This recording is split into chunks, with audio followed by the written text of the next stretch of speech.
శ్రీ మహావిష్ణువుకి సహస్రనామములలో ఉపేంద్రుడు అనే నామం ఉంది. ఈ ఉపేంద్రుడు అనే నామము ఎలా పరమాత్మకి సార్థకమైందో ఇప్పుడు ఒకసారి పరిశీలిద్దాం.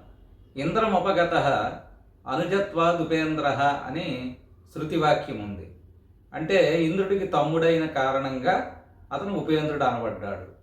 ఇంద్రుడికి ఎప్పుడు ఇతను తమ్ముడయ్యాడు అంటే కశ్యప అదితులకు జన్మించిన దేవేంద్రుడు తరువాత శ్రీ మహావిష్ణువు వామనావతారంలో కశ్యప అదితులకి సంతానముగా వామనుడిగా జన్మిస్తాడు. తత్కారణంగా అతను ఉపేంద్రుడు అయ్యాడు.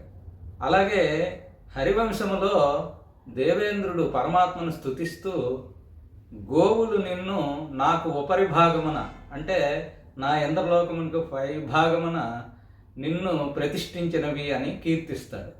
ఆ కారణంగా కూడా అతడు ఉపేంద్రుడు అనబడ్డాడు. స్వస్తి.